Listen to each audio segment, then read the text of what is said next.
Chava Chalón, ¿cómo están? ¿Cómo se encuentran? Espero que se encuentren con bien. Quiero aprovechar en este Shabbat, antes de que empiecen a comenzar a caer nuestros hermanos, ¿verdad? Porque el Eterno creó comunidad, creó hermandad, no somos llaneros solitarios. Es bueno tener una comunidad donde pertenecer, donde charlar, donde aprender, donde ser instruidos y que el fundamento sea la palabra de Dios.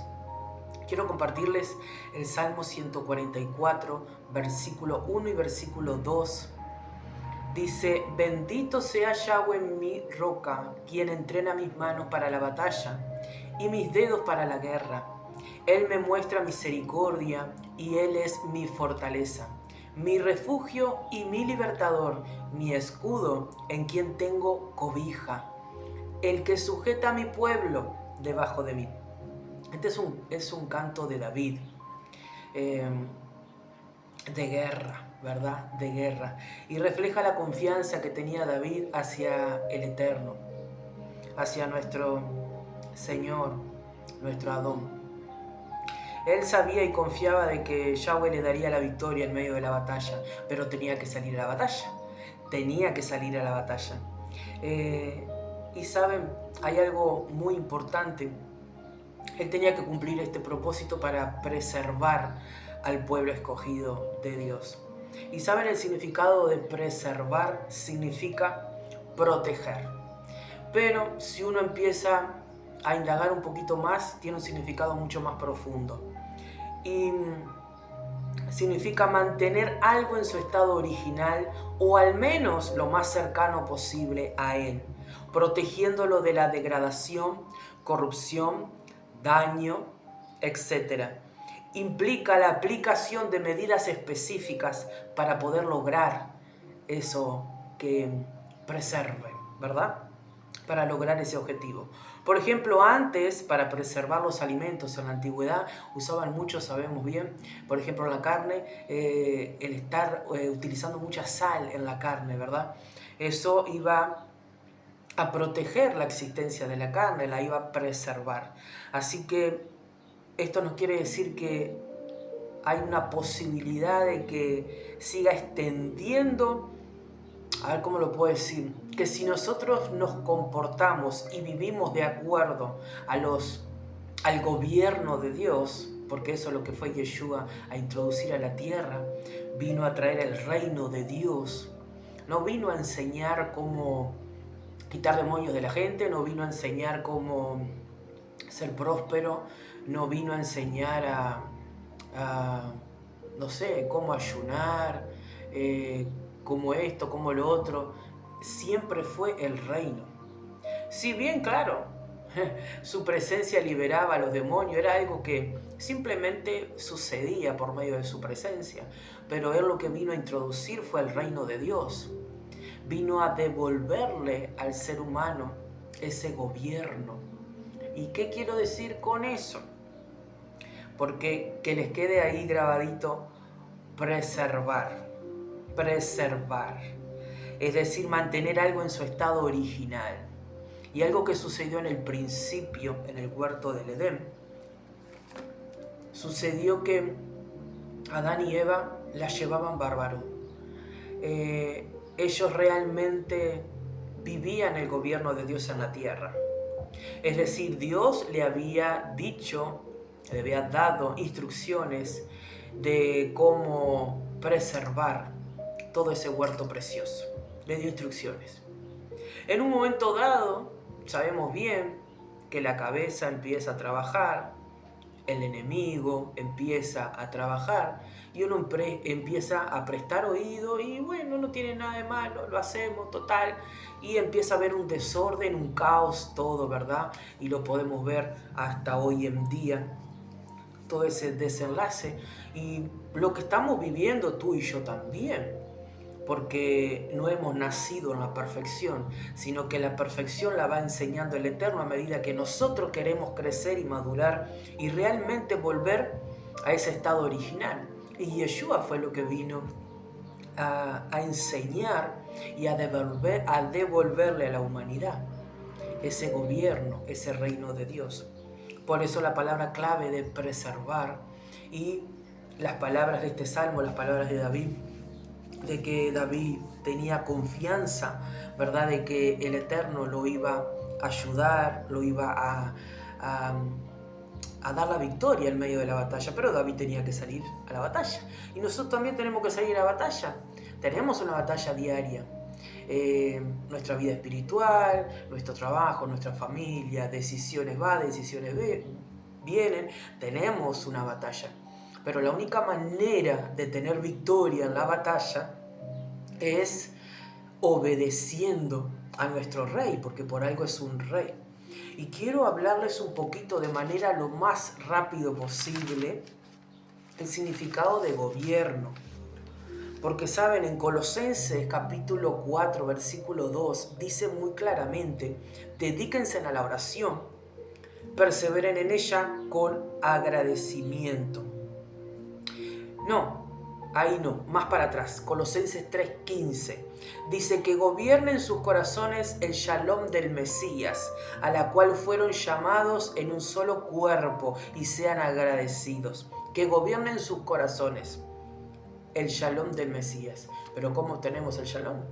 Yendo a la playa, yendo a un parque. ¿Cómo tenemos el shalom? Es sometiéndonos al Rey de Gloria, a ese gobierno. ¿Qué significa gobierno? Significa grupo de personas e instituciones que dirigen y controlan y administran un Estado, ¿verdad? Acá en Uruguay hay un gobierno. En tu país me imagino que hay un gobierno. ¿Y qué es lo que hace este gobierno? Mantiene el orden social, mantiene los recursos y cuida el bienestar de sus ciudadanos. Eso debería de hacer un gobierno. Bien, ahora eso trasladado a Elohim, a Yahweh, al Dios de la Biblia, Él es quien manda en ese gobierno. Y no manda como el hombre, que el hombre te aparenta algo para querer comprarte, para querer seducirte. Y al final te está destruyendo y saqueando. El Eterno no quiere nada de eso de nosotros. Dice la palabra que el mundo entero, el universo, todo le pertenece a Él. O sea, no tiene necesidad de nosotros. Lo que quiere el Eterno es que nosotros tengamos prosperidad en nuestra alma. Que tengamos su presencia, que tengamos sus bendiciones cuando entramos a nuestra casa, cuando salimos. Que tengamos la bendición en el matrimonio, en la crianza de los hijos, en la economía. Pero hay que obedecer las leyes del gobierno del reino de Dios. Que fue donde ahí erró Adán y Eva, ¿verdad? Y decir, bueno, venimos bien, la venimos llevando bien, pero vamos a hacer esto, ¿no? Ahí vino el pensamiento, vamos a hacerlo, no tiene nada de malo. Y destabilizó, no me sale bien la palabra, desordenó todo. Y lo mismo nosotros. Estamos viendo que el ser humano no se sacia. El ser humano no se sacia ni con comida, se está quejando de esto, se está quejando de lo otro. Allá hace pancarta, quema rueda para quejarse, allá hace piquete para esto. Y esto no es una crítica, quiero que pensemos en lo que Dios nos está hablando. Hay desconformidad en los hogares, en la familia, en las parejas. Está habiendo un montón de cosas. Está habiendo pobreza, está habiendo escasez. Están acabando con el agua, están acabando con la naturaleza, etc. Todo eso, ¿por qué? Porque se separaron del gobierno del reino de los cielos. Y saben, nosotros necesitamos volvernos de todo corazón a que gobierne en nuestra mente, eso es el corazón, en nuestra mente, el shalom del Mesías. Por eso cuando llega el Shabbat nos dedicamos por completo en el día a estar con la familia, a estar con la hermandad, a estar con la palabra, aprendiendo, fortaleciéndonos, deteniéndonos. Vivimos un día distinto a toda la semana. Si bien el pan de vida lo tenemos que tener toda la semana, pero cuando llega este día, es el día del Señor, es el tiempo que Él estableció. Y hoy en día el ser humano quiere gobernar todo. Pone la agenda de cómo tiene que ser la vida. Pone la agenda de cómo hay que administrar los recursos. Pone la agenda de cuándo nos reunimos y cuándo no. Tanto en lo religioso y tanto en el tema de gobierno o los seres humanos en general. Uno es el que manda, ¿verdad? Pero después, cuando hay desgracia, cuando no vemos bendiciones, cuando vemos que no se cumple nada, miramos al cielo y como que escupimos al cielo, porque ¿dónde está Dios? Si hay pobreza, si hay esto, si hay lo otro. Pero los sucesos que están habiendo es por decisión nuestra, no por decisión de Dios. Lo que pasó en el huerto no fue culpa de Dios, fue decisión de Adán y de Eva. Necesitamos volvernos al diseño original. Y en este gobierno, en este reino de Dios, hay leyes, hay instrucciones que nos traen beneficio. Ustedes mismos pueden agarrar o conseguir una Biblia y en el capítulo 28, allí claramente en el libro de Deuteronomio dice: si escuchas atentamente a lo que Yahweh tu Elohim dice, observando y obedeciendo todos sus mandamientos que yo te estoy dando hoy, Yahweh tu Elohim te levantará por sobre todas las naciones de la tierra. Y empieza a nombrar ahí bendición para esto, bendición para lo otro, bendición para esto, bendición para lo otro. Y también nombra una lista de maldiciones. Es decir, que uno es el que escoge, el que toma la decisión. Y dice, por ejemplo, en el Deuteronomio 28, versículo 15, si no me equivoco, déjenme ver, sí. Dice: pero si rehusas prestar atención a lo que Yahweh tu Elohim dice y no observas y no obedeces, rehusas. ¿Qué significa rehusarte? Que tú rechazás, que tú te negás a obedecer, que tú estás obstinado. Y esto es una palabra que es para los creyentes y para el resto de la humanidad. Una actitud opuesta a la que está establecida por Dios en este gobierno. Resistencia ante un mandato. Y no estamos hablando de lo que añadieron las personas, los seres humanos. Estamos hablando de lo que dice la Biblia de tapa a tapa. Tiene que haber en nosotros el querer decir: ok, ¿cómo hago para vivir la vida? ¿Cómo salgo adelante? ¿Cómo tengo prosperidad en el matrimonio? ¿Cómo crío a mis hijos? ¿Cómo esto? ¿Cómo lo otro? Y buscar en el libro sagrado, en la Santa Escritura, buscar, escudriñar, aprender. Hay mucha religiosidad y la religiosidad no salva a nadie. Es más, siguen mintiendo y después cantan en un altar. Y no pasa nada. Los abrazan, oran y ya está. Pero acá hay instrucciones de lo que debemos de hacer. Y esto es un desafío para mí y para ti. Es un desafío para todo ser humano que quiere y necesita las bendiciones del Eterno en todas las áreas de su vida.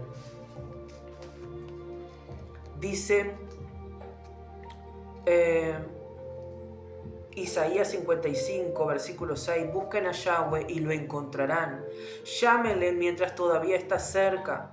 Versículo 7, que el impío abandone sus caminos y el transgresor abandone sus consejos y vuélvanse a Yahweh y encontrarán misericordia. La misericordia no es para seguir viviendo igual y seguir luchando con las mismas cosas y andar de un lado para el otro, vagando. No, la fe tiene que ser verdadera, tiene que ser productiva, se tiene que notar, nos tiene que ayudar a crecer. Y eso es lo que vino Yeshua a querer enseñar y mostrarle a la sociedad, a la humanidad.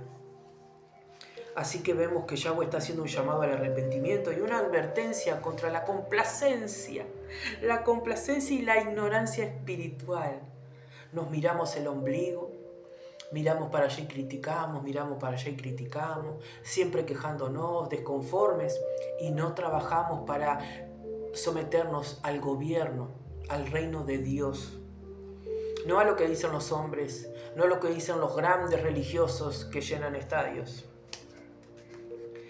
Dice Isaías 55:8, porque mis consejos no son tus consejos y mis caminos no son tus caminos, dice Yahweh.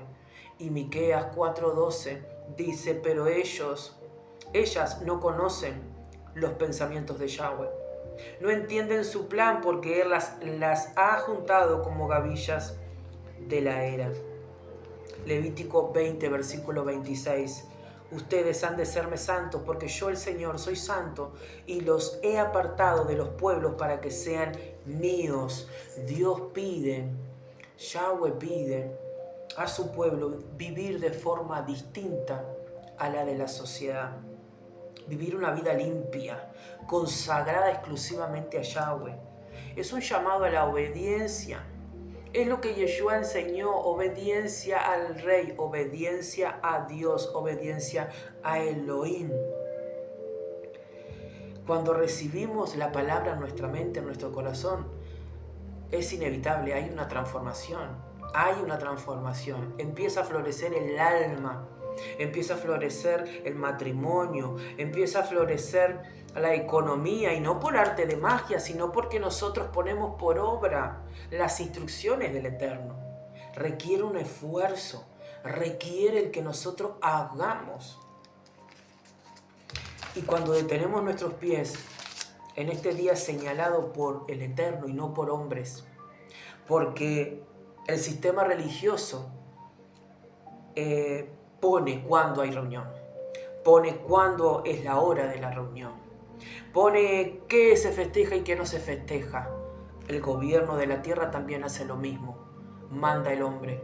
Pero hay un gobierno que es el reino de Dios, que ya tiene sus propias leyes y tiene sus propias citas y tiene sus propias comidas, que todo eso es para beneficio de nosotros. En el huerto había beneficio, disfrutó de los beneficios Adán y Eva, hasta que decidieron que no pertenecer más a ese gobierno. ¿Y cómo fue que lo manifestaron? Tomando una decisión contraria a la de la voluntad de Dios. Y hoy en día vemos eso. Creemos más en lo palpable, creemos más en lo que vemos a nuestro alrededor. Por ejemplo, si hay necesidad, no sé, me duele el dedo del pie, allá corro al hospital, ¿verdad? Creemos que, no sé, ahí vamos a recibir lo que necesitamos, vamos a ser saciados. Si necesitamos tal cosa, comprar esto o lo otro, allá vamos a pedir un crédito, ¿verdad? Pensamos que bueno, que Faraón nos va a cuidar, ¿verdad? Y que nos va a ayudar. Y claro, todo eso genera ataduras en el alma, genera ataduras en nuestra vida, porque así es el gobierno de este mundo. Así es, aunque no lo querramos reconocer y decir. Y quizá eso me traiga muchos problemas, o mejor dicho, mucha oposición, pero me rebala, porque mi deber es yo tomar la decisión de obedecer las instrucciones de mi Creador y compartirlas con otros. Dice también la palabra: ¿por qué gastan dinero en lo que no sacian? ¿Por qué gastan dinero? ¿Por qué gastan el jornal en esto, lo otro? Y viven vacío del alma, vacío de la mente, desconformes en sus relaciones, en sus familias, en sus hogares. Y dice el Señor: